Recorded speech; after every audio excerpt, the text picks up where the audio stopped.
Assalamualaikum warahmatullahi wabarakatuh.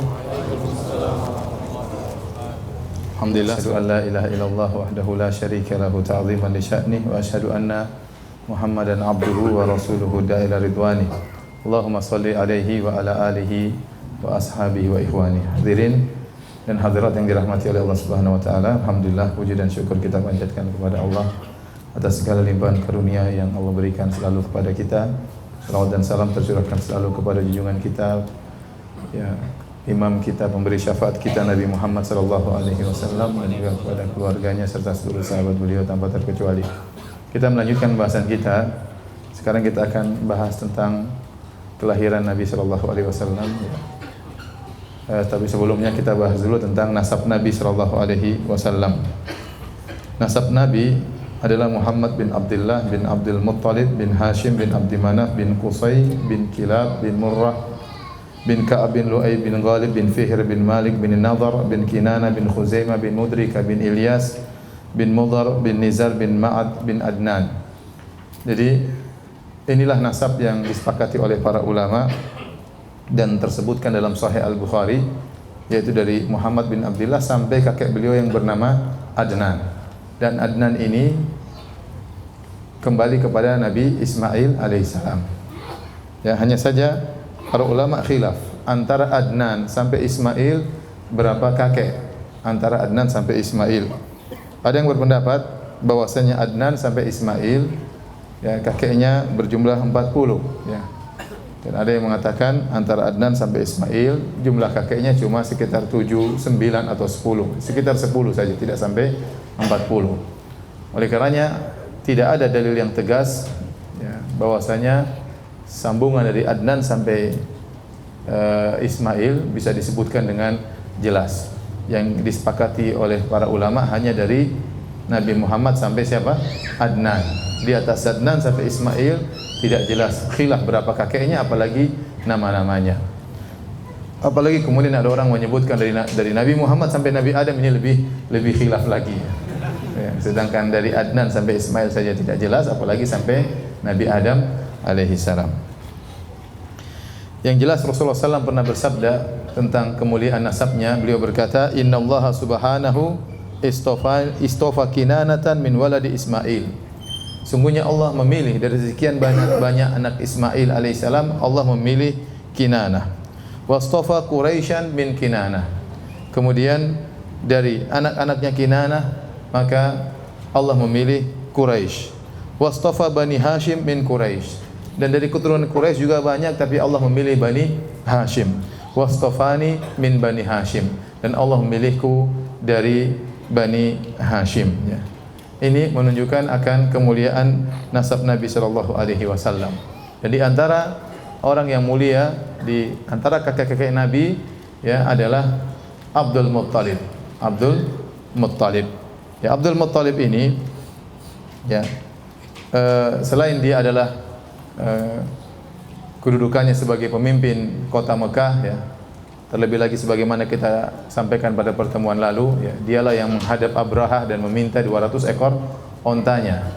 Di antara kemuliaan dialah juga yang menemukan sumur Zam-Zam yang telah hilang, ya, telah terbenam sekian lama. Sebagaimana pernah kita jelaskan pada pertemuan-pertemuan yang terdahulu, bahwasanya yang menemukan air Zam-Zam siapa? Hajar, ya. Sehingga setelah Hajar meninggal dunia, maka air Zam-Zam dijaga oleh putranya siapa? Ismail. Kemudian setelah Ismail meninggal dunia, maka dipegang kekuasaan kota Mekah dipegang oleh keluarga dari istrinya, dari kabilah Jurhum. Kemudian terjadi banyak kemaksiatan, mulailah tatkala timbul banyak kemaksiatan, mulailah air Zam-Zam surut. Kemudian surut, Allah cabut kenikmatan sedikit demi sedikit tanpa mereka sadari, sampai akhirnya hilanglah air Zam-Zam. Bukan cuma hilang airnya, bahkan hilang bekasnya. Tertutup dengan tanah, tertutup, akhirnya hilanglah bekas dari air Zam-Zam tersebut. Dan baru dibongkar kembali atau muncul kembali di zaman Abdul Muttalib, kakek Nabi sallallahu alaihi wasallam. Adapun kisah tentang penggalian kembali sumur Zam-Zam oleh Abdul Muttalib, maka diriwayatkan oleh Ali bin Abi Thalib, ya, cucu dari Abdul Muttalib, ya. Ali bin Abi Thalib sebagaimana yang disebutkan oleh Muhammad bin Ishaq dengan sanad yang hasan bahwasanya Ali bin Abi Thalib bercerita tentang apa yang dialami oleh kakeknya. Ya, bahwasanya suatu hari Abdul Muttalib kakek Nabi bercerita, suatu hari aku tidur di Hijr Ismail dekat Ka'bah. Kemudian ada yang mengatakan atau disebut dengan Hijr, ya, dengan Hijr. Aku tidur di Hijr. Kemudian ada yang mengatakan kepadaku, ihfir Thaibah, galilah Thaibah. Aku bertanya, apa itu Thaibah? Kemudian suara tersebut pergi. Dia lihat dalam mimpinya. Kemudian keesokan harinya dia pun tidur lagi di tempat yang sama. Kemudian datang suara tersebut kembali mengatakan, ihfir Barrah, galilah Barrah. Maka aku berkata, apa itu Barrah? Suara itu pun pergi tanpa ada penjelasan. Besoknya aku tidur lagi di tempat yang sama. Lalu datang suara itu lagi dan berkata, ihfir al-Madnunah, galilah Madnunah. Aku berkata, apa itu al-Madnunah? Lalu ia pun pergi. Kemudian keesokan harinya aku tidur lagi di situ. Tiba-tiba ada suara mengatakan, ihfir Zamzam, galilah Zamzam. Maka aku bertanya, apa itu Zamzam? Ternyata suara itu menjelaskan, Zamzam adalah air yang tidak akan surut. Ya, dengan air tersebut kau akan beri minum kepada para jamaah haji. Kemudian disebutkan posisinya di tempat sarang semut, disebutkan ya posisi sumur Zamzam tersebut. Sebagaimana pernah kita sebutkan Zamzam, sebagian ulama mengatakan dinamakan Zamzam. Zamzam artinya ditahan, karena waktu air Zamzam pertama kali keluar, Hajar ibunya Ismail, istri Nabi Ibrahim alaihissalam, membendung Zamzam agar tidak meluber. Dia tidak tahu air ini banyak atau tidak, dia khawatir kalau meluber akhirnya air tersebut hilang. Maka dia pun membendung Zamzam, maka disebut dengan Zamzam. Zamzam artinya ditahan. Tapi akhirnya setelah keempat kali bermimpi dan dijelaskan sifat-sifat lokasi sumur Zamzam, maka ya disebutkan di antara ciri-cirinya ada sarang semut, di antara ciri-cirinya ada burung gagak matuk-matuk di situ, ya. Kemudian dijelaskan di mana posisinya. Akhirnya Abdul Muttalib kemudian besoknya berangkat bawa cangkul ingin menggali sumur Zamzam. Waktu itu Abdul Muttalib baru punya anak satu, namanya Al Harith, ya. Mulailah Abdul Muttalib ditemani anaknya, cuma satu orang laki-laki, menemani dia untuk menggali. Dia menggali. Tatkala mulai tampak tanda-tanda adanya sumur, maka akhirnya orang-orang Quraisy mulai berkumpul. Akhirnya Abdul Muttalib gali, akhirnya keluarlah air Zamzam. Dia yang menemukan air Zamzam. Maka orang-orang Quraisy akhirnya protes. Mereka berkata, wahai Abdul Muttalib, kami juga berhak punya air Zamzam tersebut. Karena kita semua keturunan siapa? Ismail. Quraisy keturunan Ismail atau bukan?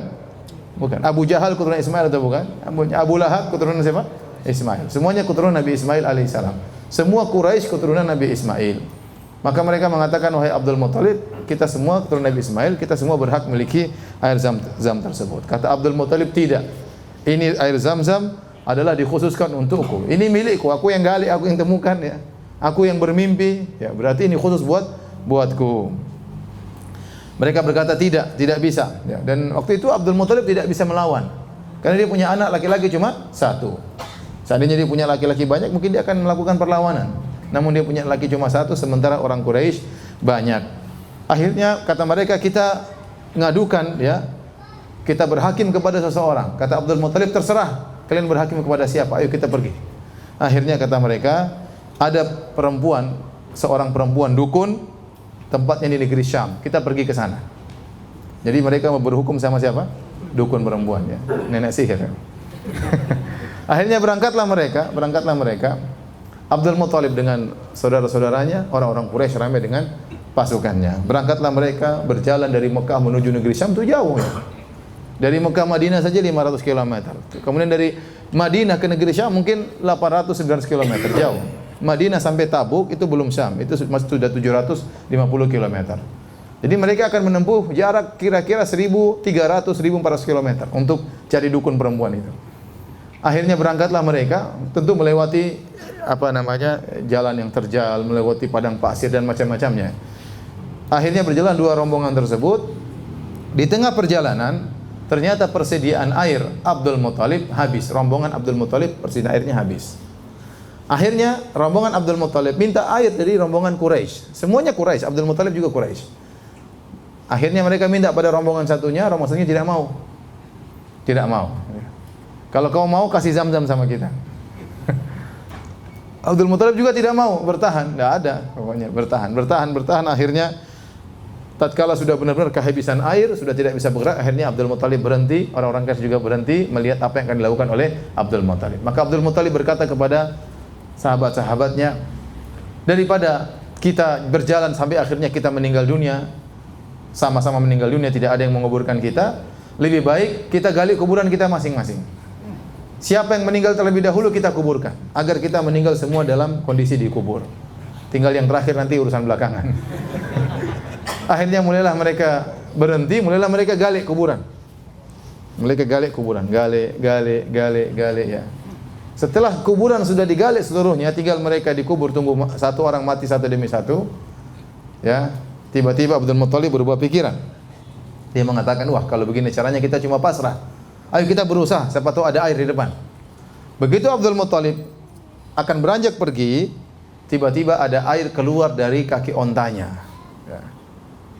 Sehingga ini ada pertolongan datang. Akhirnya Abdul Muthalib pun minum, mengambil air kemudian diberikan kepada orang-orang Quraisy. Akhirnya orang-orang Quraisy sadar bahwasanya memang Zam-Zam itu milik Abdul Muthalib. Akhirnya mereka tidak jadi pergi ke nenek sihir. Akhirnya mereka pulang dan akhirnya Abdul Muthalib yang berhak memiliki Zam-Zam. Ini kita jelaskan Abdul Muthalib agar kita tahu bahwasanya Rasulullah SAW memiliki nasab yang sangat tinggi. Karena dia bernasab kepada Abdul Muthalib, seorang tokoh yang sangat dihormati oleh orang-orang Quraisy. Dan seluruh nabi-nabi diutus dalam nasab-nasab yang tinggi. Kenapa? Agar orang-orang tidak mencela nasabnya kalau ternyata nasabnya rendah.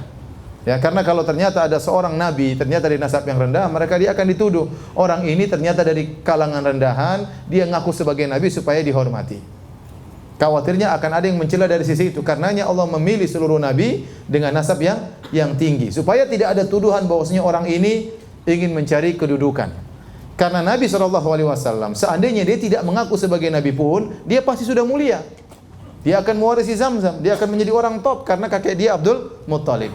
Jadi dia mengaku sebagai nabi atau memproklamirkan dirinya sebagai seorang nabi bukan mencari kedudukan. Bahkan dengan memproklamirkan dirinya sebagai nabi, maka dia akan terancam, dia akan dibunuh, akan diusir dan yang lainnya. Seandainya nabi mencari kedudukan, tidak perlu mengaku sebagai nabi, cukup dia mengaku saya cucunya Abdul Muthalib, maka dia akan menjadi orang yang mulia. Paham sini? Oleh karenanya tidak ada sisi celaan dari sisi nasab kepada para nabi karena mereka seluruhnya nasabnya tinggi. Dan ini yang pernah terjadi dialog antara Heraklius dengan Abu Sufyan. Waktu tahun 6 Hijriah terjadi perjanjian damai antara kaum muslimin dengan kaum musyrikin. Abu Sufyan masih kafir waktu itu. Dia berjalan-jalan menuju ke negeri Syam, akhirnya diketahui oleh Heraklius, raja Romawi, kemudian dipanggil oleh Heraklius. Heraklius sudah dengar-dengar berita tentang desas-desus lahirnya, munculnya seorang nabi di Jazirah Arab. Maka dia bertanya-tanya tentang Nabi Muhammad SAW. Banyak dia interogasi Abu Sufyan. Di antara pertanyaan yang dia sampaikan kepada Abu Sufyan, kaifa nasabuhu fikum? Bagaimana nasabnya Nabi tersebut di antara kalian? Bagaimana nasabnya? Maka Abu Sufyan berkata, huwa fina dzu nasab. Sungguhnya Muhammad itu memiliki nasab yang tinggi. Maka Heraklius berkata, fakadzalika rusul tub'atsu fi nasabi qaumiha. Demikianlah para rasul seluruhnya diutus dengan memiliki nasab yang tinggi. Semuanya Nabi Isa, Nabi Musa semuanya memiliki nasab yang tinggi. Nabi Daud, Nabi Sulaiman dan seterusnya. Baik. Bagaimana lahirnya Nabi SAW? Ya, Nabi SAW lahir buah pernikahan dari ayahnya Abdullah dengan ibunya Aminah bintu Wahab. Ya. Abdul Muthalib dia pernah bernazar. Kakek Nabi Abdul Muthalib tadi yang punya Zam-Zam. Dia pernah bernazar, kalau saya punya 10 anak laki-laki, saya akan sembelih salah satunya. Saya akan sembelih salah satunya. Ya. Dan kenapa Abdul Muthalib bernazar demikian? Para ulama menyatakan dia mengucapkan nazar ini waktu dia sedang gali Zam-Zam, anaknya cuma satu tadi Al-Harith. Waktu dia dikepung oleh orang Quraisy minta untuk diberi jatah Zam-Zam, maka dia bernazar kepada Allah, ya Allah, kalau ini anak saya cuma satu. Kalau saya punya anak 10, saya sembelih satu. Ya, saya sembelih satu. Dan ternyata dikabulkan oleh Allah, anaknya jadi 10. Dia punya anak 10 laki-laki dan anak perempuan ada beberapa. Jadi Seluruh anak 10 laki-laki ini semuanya paman-paman Nabi. Satunya bapak Nabi, 9-nya paman Nabi sallallahu alaihi wasallam. Siapa 10 orang tersebut? Anak-anak Abdul Muttalib. Jadi rupanya Abdul Muttalib ini istrinya kalau nggak salah 4 ya. Dari 4 istri tersebut, maka anaknya 10 ya. Saya ketemu kemarin ada salah seorang teman dari Saudi, saya tanya, istri anak antum berapa? 10. Masya Allah, 10 Masya Allah. Itu laki-lakinya saja. Perempuannya 8 katanya. Nikah kapan? Dulu saya SMA langsung nikah, Masya Allah. Taib, yang pertama anak tertua namanya Al-Harith ya, dan ibunya adalah Sofiyah bintu Jundub. Yang kedua namanya Az-Zubair. Ya, ibunya adalah Fatimah binti Amr Al-Makhzumiyah. Yang ketiga Abdul Uzza. Abdul Uzza inilah Abu Lahab. Abdul Uzza Abu Lahab, ibunya adalah Aminah binti Hajar. Kemudian yang keempat Al-Muqawwam, ibunya adalah Halah. Yang kelima adalah Dirar, ibunya Natlah. Yang keenam Abu Talib, ibunya adalah Fatimah bintu Amr Al-Makhzumiyah. Yang ketujuh Hajal, ibunya adalah Halah bintu Wuhaib. Yang kedelapan Abdullah. Jadi 8 ini ayahnya Nabi, nomor keberapa? Nomor ke-8. Abdullah ayahnya Nabi dan ibunya adalah Fatimah bintu Amr Al-Makhzumiyah. Kemudian yang ke-9 Hamzah, ibunya adalah Halah bintu Wuhaib. Yang ke-10 adalah Al-Abbas dan ibunya adalah Natlah. Al-Abbas bin Abdul Muttalib. Adapun 6 putrinya adalah Sofiyah, Ummu Hakim, Atika, Umaymah, Arwa dan Barrah. Jadi anaknya 16, 10 laki-laki, 6 perempuan. Dari sini kita tahu bahwasanya yang satu ibu ada 3 orang, Zubair, Az-Zubair, kemudian Abdullah, bapaknya Nabi, kemudian Abu Talib. Ini 3 bersaudara yang satu ibu. Sisanya Abu Lahab, Hamzah, Al-Abbas, Al-Harith, ini ibunya beda. Dari sini kita tahu rahasia kenapa begitu dekatnya antara Abu Talib dengan Abdullah. Kenapa Abu Talib sangat sayang kepada Nabi sallallahu alaihi wasallam? Karena Abdullah dan Abu Talib, bapaknya Nabi dengan Abu Talib satu ibu. Satu ibu. Adapun paman-paman yang lain ibu ya. Nah, waktu Nabi diutus menjadi seorang nabi, yang masih hidup dari paman-pamannya cuma 4 orang. Waktu Nabi diutus menjadi seorang nabi tatkala beliau berusia 40 tahun, yang masih hidup dari paman-pamannya 9 orang, ya. Semuanya sudah meninggal, 5 orang tinggal 4. 4 orang tersebut adalah Abu Lahab, kemudian Abu Talib, kemudian Hamzah dan Al-Abbas. 4 orang. 2 orang meninggal dalam kondisi musyrik, 2 orang masuk Islam, meninggal dalam kondisi Islam. Yang meninggal dalam kondisi musyrik Abu Lahab, yaitu tadi Abdul Uzza namanya. Kemudian satunya lagi siapa? Abu Talib. Dua-duanya meninggal dalam kondisi musyrik. Yang meninggal dalam kondisi Islam Hamzah, meninggal dalam perang Uhud, kemudian Al-Abbas meninggal setelah wafatnya Nabi sallallahu alaihi wasallam, ya. Inilah paman-paman Nabi sallallahu alaihi wasallam. Taib, akhirnya Abdul Muttalib melaksanakan nazarnya. Dia pun akhirnya ingin menyembelih putranya Abdullah, bapaknya Nabi sallallahu alaihi wasallam. Dan dia sangat sayang kepada Abdullah. Mulailah kemudian ya ada yang kasih ide, wahai Abdul Muttalib, jangan kau sembelih anakmu ya. Pilih antara anakmu atau 10 ekor onta. Kemudian buatlah undian. Ya. Akhirnya kemudian ya Abdul Muttalib membuat undian. Dia mengatakan, ya Allah, Allahumma anakku atau 10 ekor onta. Dia buang, ternyata yang jatuh anaknya. Waduh. Harus disembelih anaknya. Enggak, tambah lagi 10 ekor onta. 10 ekor onta kedua. Ya Allah, anakku atau 10 ekor onta. Ternyata keluar lagi Abdul yang harus disembelih. Dia ulangi lagi. Yang ketiga keluar lagi Abdullah. Yang keempat keluar lagi Abdullah. Yang kelima keluar lagi Abdullah. Sampai ke-9 keluar lagi apa? Abdullah. Dia masih lanjut. Yang ke-10 baru kemudian 100 ekor, 10 ekor onta. Akhirnya dia tidak menjadi menyembelih putranya Abdullah, dia sembelih 100 ekor onta. Ya. Paham? Inilah asal muasal kata para ulama munculnya diyah. Ya, barang siapa yang membunuh seorang tanpa sengaja maka dia harus bayar diyah. Diyah tersebut adalah senilai 100 ekor onta. Dan ini terus masih berlaku di Arab Saudi sampai sekarang. Kalau terjadi pembunuhan tanpa sengaja, misalnya kecelakaan atau apa, maka diyahnya adalah 100 ekor onta. Allah menjaga Abdullah karena Abdullah adalah ayah dari Nabi sallallahu alaihi wasallam. Adapun ibunda Nabi sallallahu alaihi wasallam adalah Aminah bintu Wahab bin Abdi Manaf bin Zuhrah bin Kilab. Antara Abdullah dan Aminah ketemu dengan di Kilab, di kakeknya yang bernama Kilab. Kemudian menikahlah Abdullah dengan Aminah. Ya. Kemudian akhirnya lahirlah Nabi sallallahu alaihi wasallam. Adapun cerita-cerita tentang bagaimana proses pernikahannya maka tidak ada dalil yang jelas, tidak ada dalil yang sahih, ya. Cuma ada sebagian riwayat-riwayat dhaif yang menyebutkan tentang Abdullah. Ada yang mengatakan Abdullah punya istri yang lain selain Aminah. Ada yang mengatakan Abdullah melakukan nikah istibdha, yaitu seperti kita pernah jelaskan, ada seorang laki ingin mendapat bibit unggul maka dia suruh istrinya bersih kemudian suruh digauli oleh Abdullah. Ya, dan ini semua riwayat yang lemah. Ada yang mengatakan ada seorang wanita minta digauli oleh Abdullah, bapaknya Nabi. Kenapa? Dia melihat cahaya di bapaknya Nabi sallallahu alaihi wasallam. Namun sebelum wanita digauli, Abdullah menggauli dulu Aminah, ibunya Nabi sallallahu alaihi wasallam. Setelah dia menggauli Aminah, dia balik, wanita itu balik, ternyata cahaya sudah hilang dari wajah Abdullah. Maka dia bilang, saya tidak mau. Cahaya yang saya cari tersebut sudah hilang. Sudah hilang ke mana? Sudah hilang ke Aminah. Tapi ini semua riwayatnya lemah. Semuanya riwayatnya lemah. Ya, sebagian riwayat-riwayat ingin mengisyaratkan bahwasanya Nabi adalah cahaya. Dan riwayat-riwayat tersebut semuanya lemah. Ya. Bahkan ada riwayat yang palsu, hadis palsu yang diyakini oleh sebagian orang-orang sufi, ya, bahwasanya Rasulullah pernah ditanya, ya Rasulullah, bagaimana tentang penciptaan alam semesta?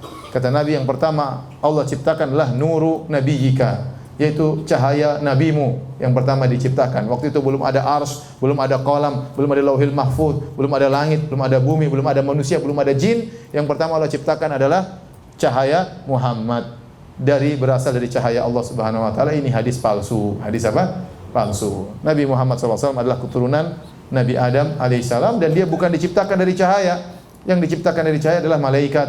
Adapun seluruh manusia, kata Nabi SAW, kullukum min Adam wa Adamu min turab. Seluruh kalian berasal dari Nabi Adam dan Adam tercipta dari tanah.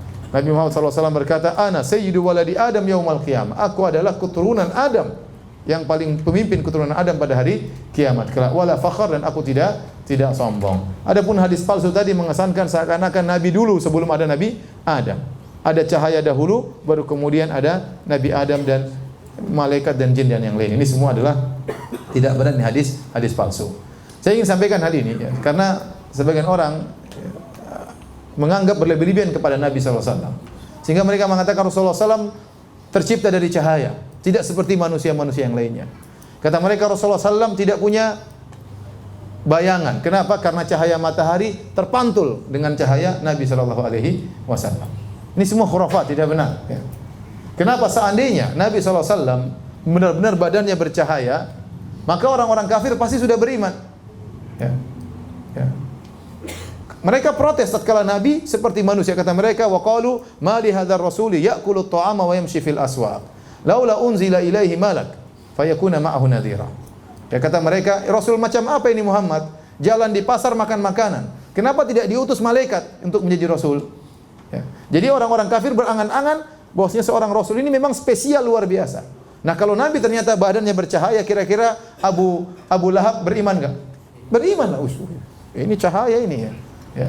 Abu Jahal juga beriman ya. Ya. Tapi Nabi manusia biasa, makanya mereka ngejek. Ya.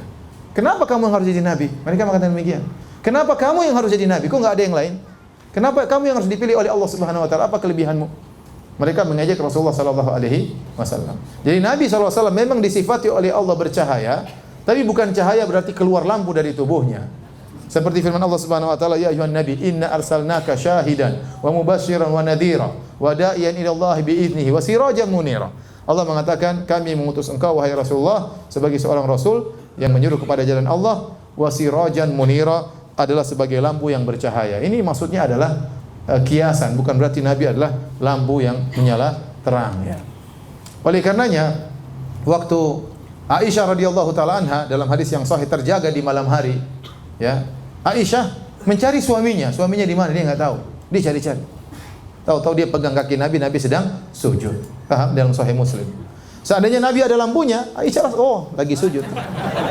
Enggak perlu cari-cari, paham? Tidak perlu cari-cari.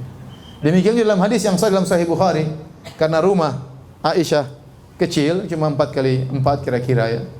Kemudian tidak ada space untuk salat, akhirnya Nabi salat dan Aisyah tidur di depannya persis dengan menjulurkan kedua kakinya. Kalau Nabi mau sujud, Nabi sentuh kakinya supaya kakinya dilipat. Jadi Aisyah nunggu disentuh oleh Nabi, baru kemudian Aisyah melipat kaki. Ya, karena space rumah yang sangat sempit. Aisyah berkata, wa kanatil buyutu laisa fiha masabih. Kenapa saya tunggu disentuh oleh Nabi? Kata Aisyah, karena rumah-rumah waktu itu tidak ada lampunya di malam hari, sehingga saya perlu disentuh dulu. Kalau seandainya Nabi bercahaya, Aisyah sudah tahu Nabi mau sujud, tidak perlu tunggu sentuhan. Paham? Demikian juga mengatakan bahwasanya cahaya matahari kemudian mantul gara-gara kalah dengan cahaya Nabi, ini berlebihan ya.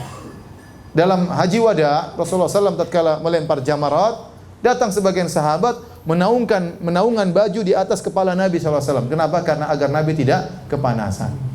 Ya, jadi kita katakan Nabi bercahaya, ilmunya bercahaya, wajahnya bercahaya, tapi bukan seperti lampu yang disangkakan oleh sebagian orang-orang berlebihan tentang Nur Muhammad. Berlebihan tentang Nur Muhammad, dan hadis tentang Nur Muhammad itu hadis palsu. Tidak boleh diyakini karena akidah tidak boleh dibangun di atas hadis palsu. Baik. Hadirin dan hadirat yang dirahmati oleh Allah Subhanahu wa taala, ya. Abdullah kemudian menikah dengan Aminah bintu Wahab, dan akhirnya ibunya Aminah mengandung Nabi sallallahu alaihi wasallam. Disebutkan bahwasanya bapaknya itu Abdullah ketika sedang berdagang ke negeri Syam, beliau mampir ke kota Madinah. Kemudian sakit dan akhirnya meninggal dunia dan dikuburkan di kota Madinah. Ketika itu Nabi masih dalam kondisi janin dalam perut ibunya.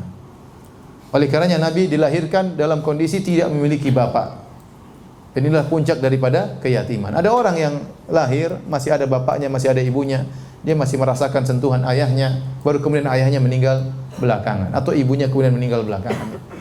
Tetapi Nabi SAW waktu lahir, bapaknya sudah tidak ada. Itu yang Allah sebutkan dalam surat Ad-Duha, alam yajidika yatiman fa'awa. Bukankah Allah mendapati engkau dalam kondisi yatim, lalu Allah menaungimu wahai Muhammad?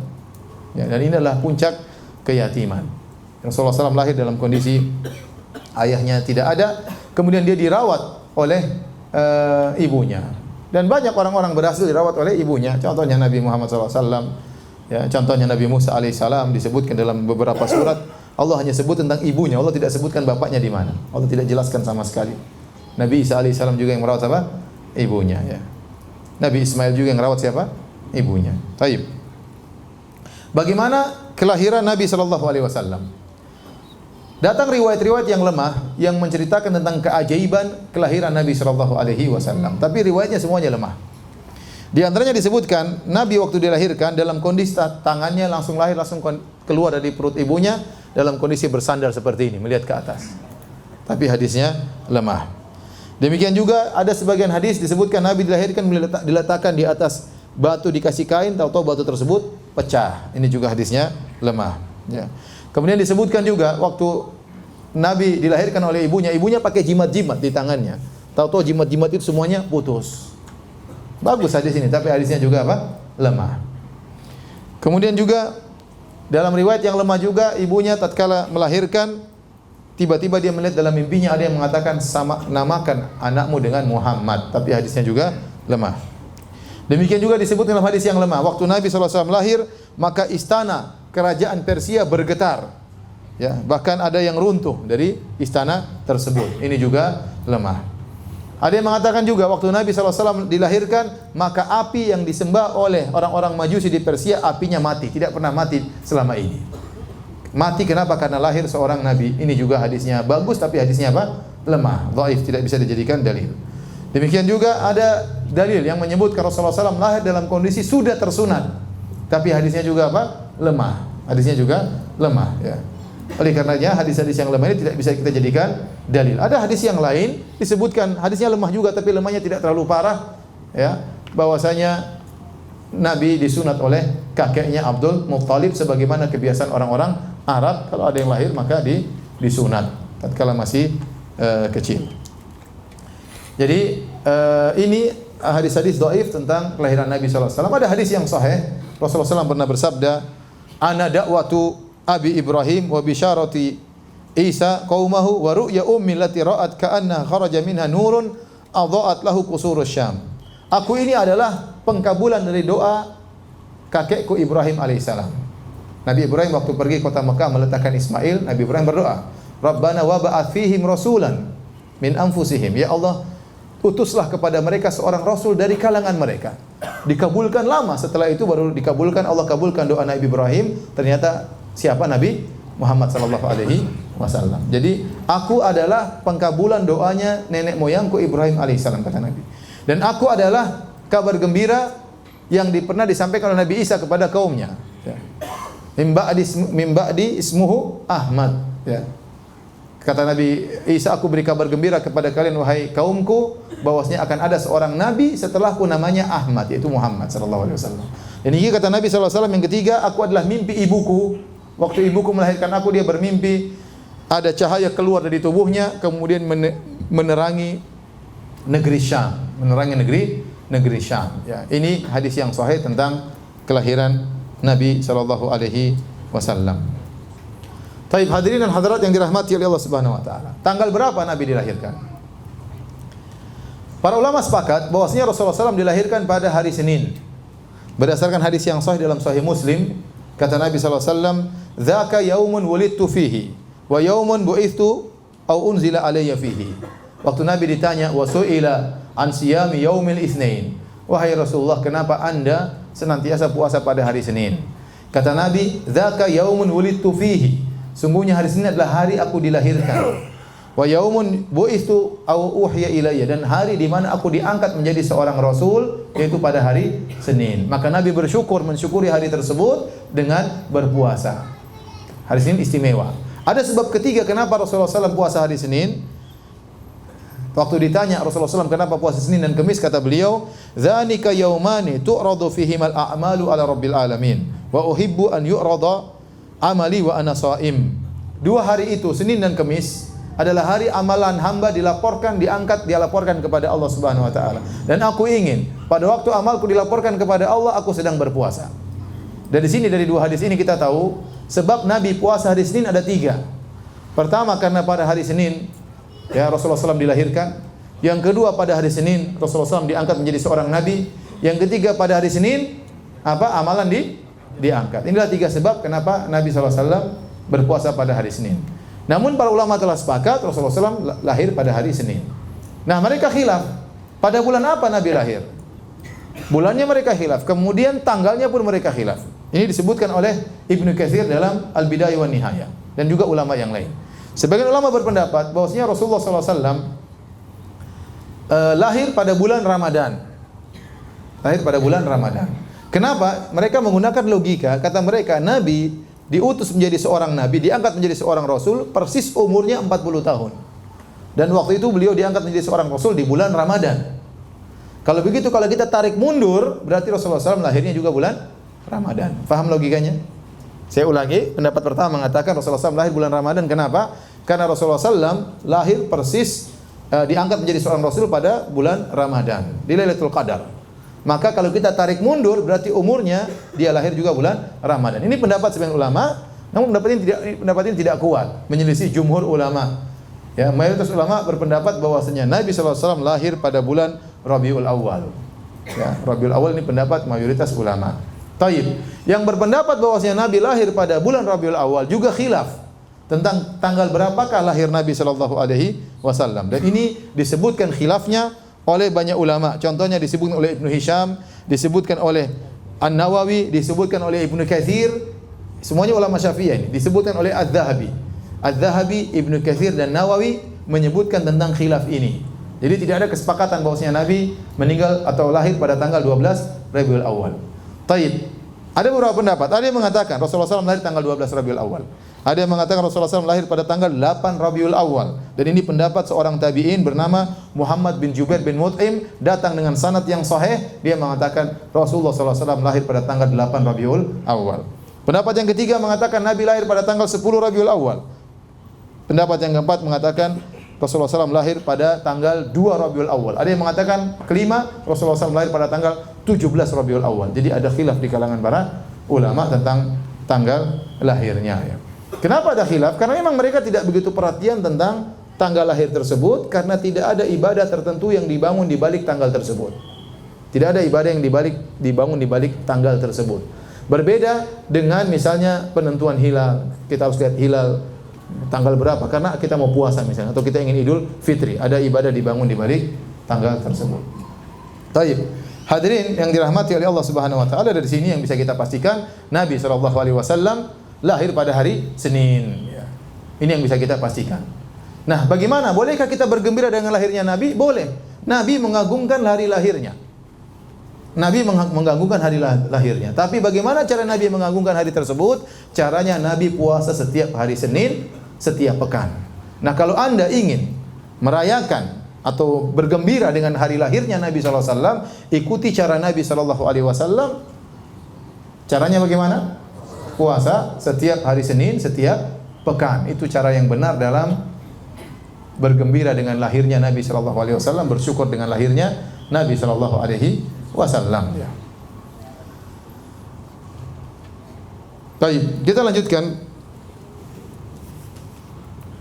Setelah Nabi SAW dilahirkan, ya, beliau disusui oleh ibunya, ya, sekitar, ya, ada yang mengatakan 3 hari, ada yang mengatakan 7 hari, ada yang mengatakan 9 hari.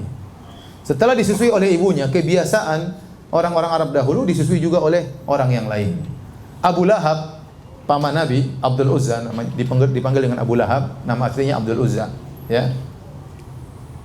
Makanya ulama mengatakan Allah tidak menyebutkan nama aslinya dalam Al-Quran. Kenapa? Karena namanya jelek, Abdul Uzza, hamba dari berhala apa? Uzza. Maka Allah sebutkan gelarnya, kunyahnya Abu Lahab. Sebenarnya namanya siapa? Abdul Uzza. Tabbat yada Abi Lahab. Harusnya tabbat yada Abdul Uzza. Tapi kalau Abdul Uzza diabadikan, ini jelek dalam Al-Quran. Kok ada nama hamba berhala dalam Al-Quran? Maka Allah sebutkan nama kunyahnya. Ya, taib. Waktu Nabi SAW ponakannya lahir, dia gembira. Maka dia ambil Nabi SAW, kemudian dia bawa ke budaknya bernama Thuwaibah. Maka Thuwaibah pun menyusui Nabi SAW. Ternyata, ya, Thuwaibah ini menyusui beberapa orang sebelum Nabi SAW. Di antaranya paman Nabi yang lahir sebelum Nabi, namanya Hamzah bin Abdul Muttalib. Waktu Hamzah lahir juga, saudaranya Abu Lahab juga menyusukan adiknya ini Hamzah kepada budaknya Thuwaibah. Kemudian juga, ya, Thuwaibah juga pernah menyusui Abu Salamah Al-Makhzumi. Ya, jadi 3 orang disusui semuanya oleh Thuwaibah. Hamzah, Abu Salamah, dan siapa?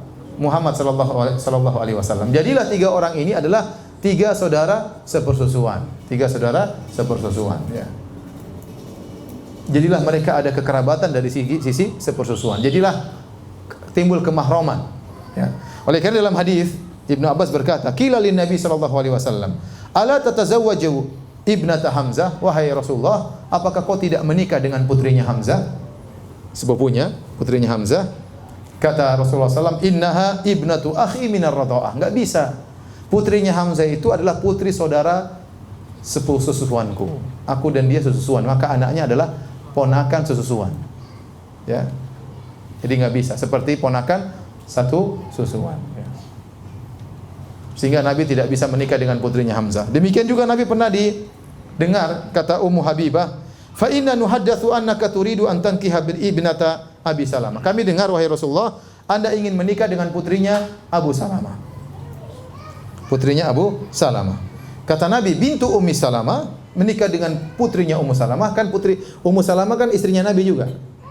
Jadi Ummu Salamah bawa anak bawaan perempuan dari hasil pernikahan dia dengan siapa? Abu Salamah. Jadi putrinya namanya bintu Abi Salamah. Kemudian ada berita desas-desus bahwasanya Nabi ingin menikah dengan putrinya Ummu Salamah. Maka kata Nabi, lau annaha lam takun rabibati fi hijri mahallat li. Seandainya saya dua hal yang buat saya haram untuk menikah dengan putrinya Abu Salamah. Innaha labnatu akhi minar radha'ah. Pertama, putrinya Abu Salamah ini adalah anak putri dari saudara susuanku. Karena Abu Salamah satu susuan dengan Nabi SAW. Maka tidak boleh, ini seperti keponakanku, keponakan susuan. Yang kedua, dia ini adalah anak bawaan istriku yang di bawah peliharaanku, maka itu juga tidak boleh dinikahi. Jadi 2 hal yang buat saya haram menikah dengan putrinya Ummu Salamah, ya. Para hadirin hadirat yang dirahmati Allah Subhanahu wa taala, setelah Nabi sallallahu alaihi wasallam, ya, disusui oleh Thuwaibah, kemudian Rasulullah SAW disusui pula oleh wanita yang ketiga, ya, dari kampung Bani Sa'ad, yaitu Halimah As-Sa'diyah. Ya, insyaallah kita sampaikan kisahnya pada pertemuan berikutnya insyaallah. Tapi ini juga dalil bahwasanya susuan ya menjadikan kemahraman sebagaimana sabda Nabi sallallahu alaihi wasallam, yahrumu minar radha'ah ma yahrumu minan nasab. Susuan menjadikan pemahraman sebagaimana nasab. Jadi kalau ada seorang anak disusui oleh seorang ibu 5 kali susuan sampai dia kenyang, maka jadilah mahram. Misalnya, saya punya anak perempuan atau saya punya anak perempuan, saya bawa kepada seorang wanita. Wanita tersebut menyusui anak saya, ya. Satu majelis jam 10 pagi, anak saya sudah kenyang berhenti. Kemudian siang saya bawa lagi. Dia ngedot lagi ya. Ngedot nyusuin sampai kenyang, berarti sudah 2 kali susuan. Saya bawa pulang ke rumah, disusuin oleh istri saya misalnya. 2 hari berikutnya saya bawa lagi. Pagi-pagi jam 8 disusuin. Siang-siang jam 2 disusuin. Malam disusuin, berarti sudah 3. 3 tambah 2 berarti berapa? 5. Berarti sudah jadi sah anak susuan. Anak susuan ya. Maka jadilah wanita tersebut ibu susuan dari putri saya. Jadilah wanita tersebut seluruh anak laki-lakinya adalah saudara susuan dengan putri saya. Tidak boleh dinikahi. Karena putri saya adalah ya putri susuan dari ibu ini. Maka seluruh anak laki-lakinya adalah saudara-saudara susuan dari putri saya. Karena terjadi pemahraman, keharaman dengan persusuan sama seperti dengan nasab, ya. Paham atau tidak? Paham. Jadi hati-hati kalau Anda misalnya menyusukan anak Anda kepada seorang wanita, maka dicek, dijelas-jelas, bosnya kasih tahu ini ibu susuanmu. Jangan-jangan kemudian hari dia jatuh cinta sama anak dari ibu tersebut, tidak boleh karena itu adalah saudara susuan ya. Taib, demikian kajian kita. Insyaallah habis salat Isya kita tanya jawab. Wabillahi taufiq wal hidayah. Assalamualaikum warahmatullahi wabarakatuh. Bismillahirrahmanirrahim. Assalamualaikum warahmatullahi wabarakatuh. Alhamdulillah, salatu wassalamu ala Rasulillah wa ala alihi wa sahbihi wa mawala. Hadirin dan hadirat yang dirahmati oleh Allah Subhanahu wa taala, kita lanjutkan kajian kita ya. Sesi tanya jawab.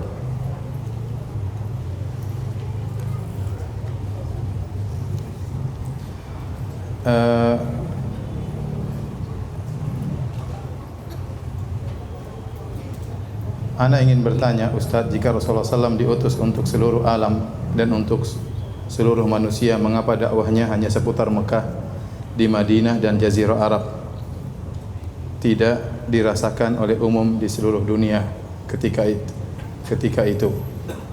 Jika nabi-nabi dulu diutus hanya untuk kaumnya, bagaimana nasib dengan para kaum yang jauh di sana yang tidak mendapat hidayah? Mohon jawabannya, Ustadz. Jawabannya bahwasanya Nabi SAW diutus untuk seluruh alam, tapi dimulai dengan di Mekah ya. Oleh karenanya dakwah Islam tidak terbatas kepada hanya orang Arab. Sejak awal sudah ada orang-orang non-Arab yang masuk Islam. Contohnya Bilal bin Rabah, dia bukan orang Arab, dia dari Habasyah ya. Kemudian juga ada namanya siapa? Salman Al-Farisi. Kemudian Nabi SAW mengirim surat kepada raja-raja di luar Arab. Contohnya Rasulullah SAW mengirim surat kepada Raja Heraklius, menyuruh dia untuk masuk Islam dan meninggalkan kesyirikan, sebagaimana disebut dalam Sahih Al-Bukhari di awal kitab Badil Wahyi ya. Jadi Allah berfirman, "Wa ma arsalnaka illa rahmatan lil alamin." Tidaklah kami mengutus engkau kecuali rahmat bagi seluruh alam semesta. Jadi Nabi SAW adalah Nabi untuk seluruh umat manusia. Nah, Ustadz, bagaimana dengan orang-orang yang belum dapat hidayah? Bagi orang tidak dapat hidayah, misalnya meninggal belum pernah mengenal Islam sama sekali karena saking jauhnya dari Mekah misalnya, atau misalnya di belantara hutan Afrika atau belantara hutan Papua ya. Maka Allah berfirman ya, "Wa ma kunna mu'adzibina hatta nab'atsa rasula." Kami tidak akan mengadab satu kaum sampai kami utus rasul, atau yang mewakili rasul itu berupa dai atau ustadz yang sampai ke sana atau tulisan yang sampai ke sana. Nah, kalau kita andai kata ada seorang meninggal dari suku di salah satu suku di Papua, di Irian Jaya, kemudian meninggal dunia, belum sempat mengenal Islam, bagaimana nasibnya? Apakah masuk neraka? Jawabannya tidak. Dia akan diuji oleh Allah Subhanahu wa taala pada hari kiamat dengan cara Allah Subhanahu wa taala. Sama seperti orang yang dilahirkan dalam kondisi tuli dan bisu, dia tidak bisa mendengar apa-apa. Bagaimana dia mau mendengar Islam? Kita jelaskan nggak bisa, dia nggak bisa dengar, dia nggak bisa berbicara. Ya. Terus bagaimana cara dia memahami apa yang kita sampaikan? Ya, maka orang ini bisa saja dia tidak mengerti Islam. Kalau dia meninggal dia tidak akan diazab, dia akan diuji oleh Allah dengan cara Allah sendiri. Kita serahkan kepada Allah Subhanahu wa taala. Yang penting Allah tidak zalim dan Allah Maha Adil.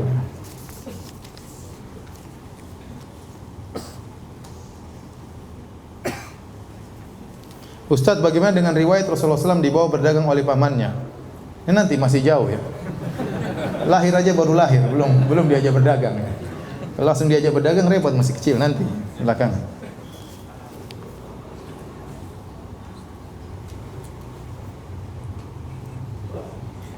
Afwan, di luar tema Ustadz, di kampung kami biasanya diadakan penutupan pengajian sebelum bulan Ramadan dan pembagian paket makanan sembako.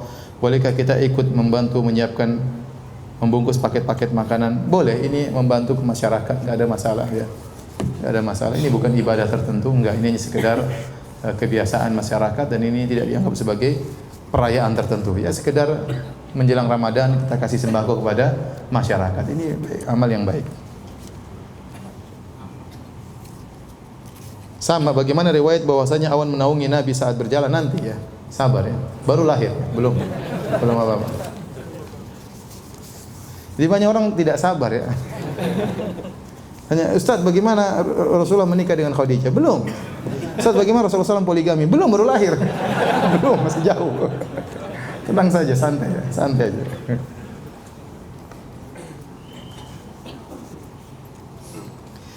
Ustaz, bagaimana menjawab syubhat bahwa ustaz-ustaz salafi fanatik terhadap alma mater? Apa maksudnya alma mater?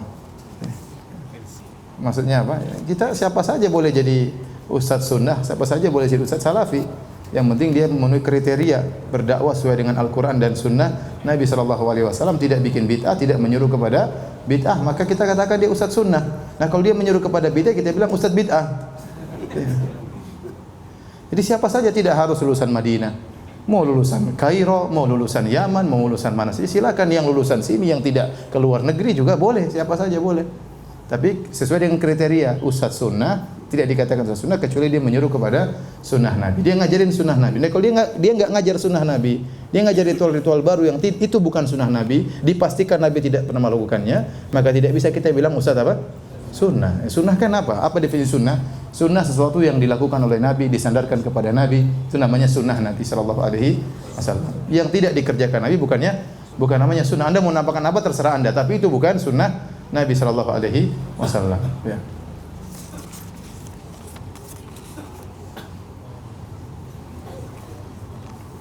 Ustadz, kalau keponakan dari istri, apakah mahram dengan kita? Bukan. Istri kita punya ponakan perempuan, itu bukan mahram kita.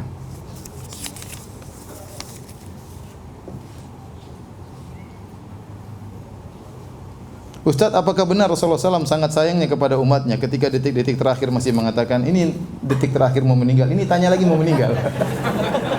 Lebih jauh lagi. Nanti, insya Allah ya, nanti ya. Sabar ya. Kenapa di sini orang terburu-buru semuanya?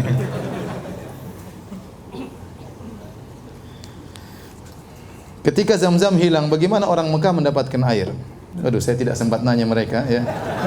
Tetapi jelas ada sumber air yang lain. Ya, mungkin bukan cuma air Zam-Zam, tapi air Zam-Zam yang sangat istimewa, yang airnya tidak pernah habis ya. Tidak pernah habis. Bahkan sekarang saya dengar sebagian penelitian justru kalau Ramadan atau bulan haji volumenya semakin apa? Semakin banyak. Dan itu di antara mukjizat yang nampak dari dulu sampai sekarang enggak habis-habis, padahal air Zam-Zam diambil terus. Jadi di Madinah itu ada pembagian gratis. Di Mekah ada pembagian juga gratis. Jadi orang ambil banyak, tidak habis. Kita enggak tahu sumurnya ya apa namanya bagaimana, tapi yang jelas airnya luar biasa.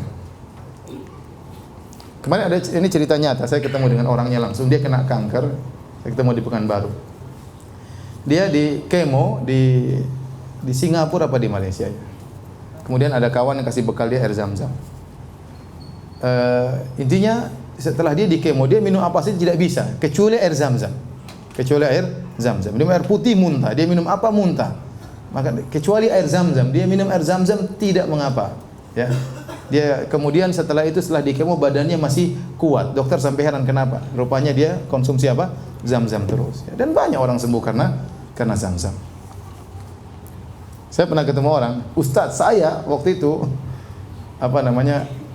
ambeien ya. Saya bingung Ustadz, bagaimana akhirnya saya zam-zam bismillah sembuh akhirnya. Ya itu antum saja, yang lain belum tentu. Jadi keyakinan. Jadi zam-zam itu perlu dengan keyakinan. Banyak orang tidak begitu yakin akhirnya tidak sembuh-sembuh ya. Makanya kata Nabi sallallahu alaihi wasallam, "Ma'u zamzam lima syuriba lahu." Air zam-zam tergantung niat orang meminumnya. Rasulullah mengatakan innahu ta'amu tu'min wa shifa'u suqmin. Sesungguhnya zam-zam itu bisa membuat kenyang dan bisa menyembuhkan penyakit, dan banyak orang sembuh dengan zam-zam. Saya mohon sangat dibacakan pertanyaan saya. Ya udah saya bacain deh. Saya mengenal sunnah sejak 2005 dan mulai mengamalkan sunnah sejak 2008. Saya mempunyai istri yang cantik dan keluarga besar yang hampir semua mengenal sunnah. Dan saya punya kehidupan harta yang sangat layak. Tahun 2015 awal saya terkena fitnah wanita. Selama 6 bulan saya melakukan perbuatan keji yang hampir saya tidak bisa menghitung berapa jumlahnya. Saya seperti orang mabuk ya dan gila. Semua pemahaman saya tentang agama seperti hilang karena fitnah ini. Dia berzina maksudnya.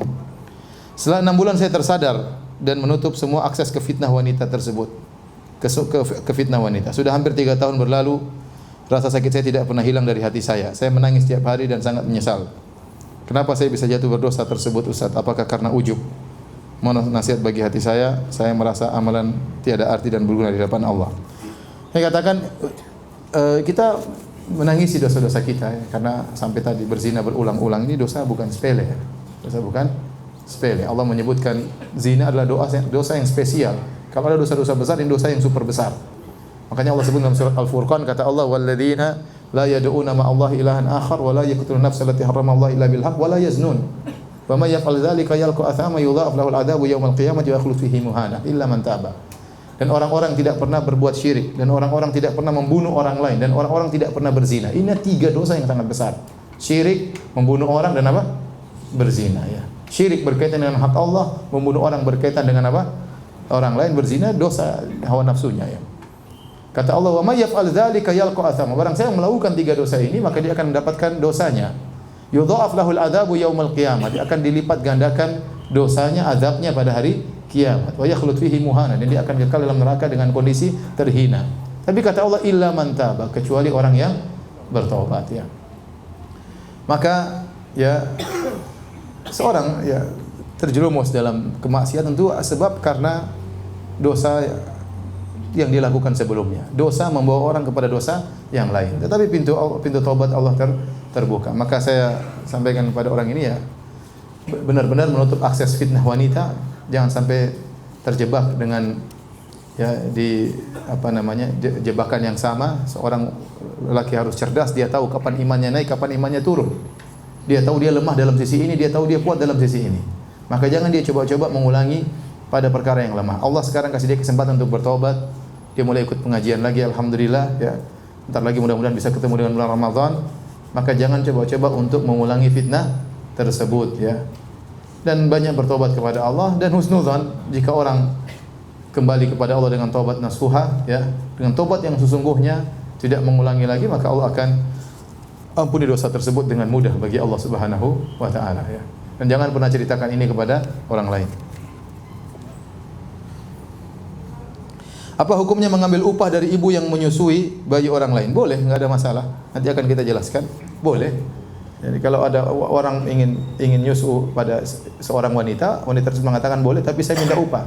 Boleh dia, karena ini kerjaan ya. Tetapi tetap saja menjadi anak susuan ya. Anak susuan ya. Tapi kalau kita pergi ke kandang onta kemudian disusui oleh onta, jadi ibu susuan atau tidak? Kemarin di Madinah teman-teman bercanda, jadi semua pada pergi ke onta yang sama, pada mau jadi ibu susuan semua. Saudara susuan apa? Onta ya, enggak. Jadi boleh dia mengambil upah, jadi dia boleh mengambil upah.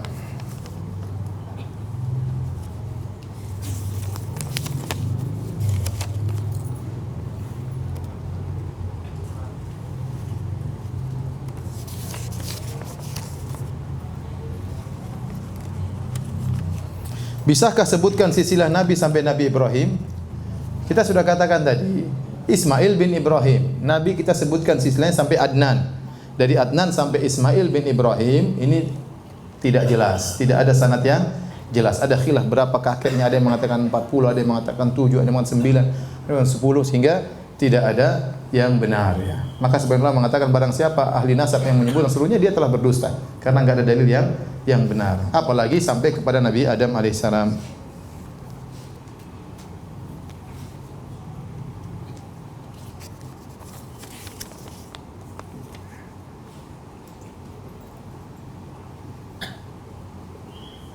Ustaz, anak akhwat mana yang lebih utama pada saat Ramadan, tarawih di masjid atau mengimami ibu anak yang sakit di rumah? Ya, kalau ternyata ibu ingin ditemani di rumah, salat aja di rumah. Ya. Kalau ibu ingin ditemani di rumah, salat aja di rumah. Apalagi ibu dalam kondisi sakit. 10 itikaf 10 hari terakhir Ramadan atau melayani ibu menyiapkan sahur. Kalau ibu sakit lebih utama melayani apa? Ibu. Tapi demikian saja kajian kita, insyaallah kita bertemu di kesempatan yang lain. Kita buka kafaratul majelis. Subhanakallah bihamdik asyhadu an la ilaha illa anta astaghfiruka wa atubu ilaik. Assalamualaikum warahmatullahi wabarakatuh.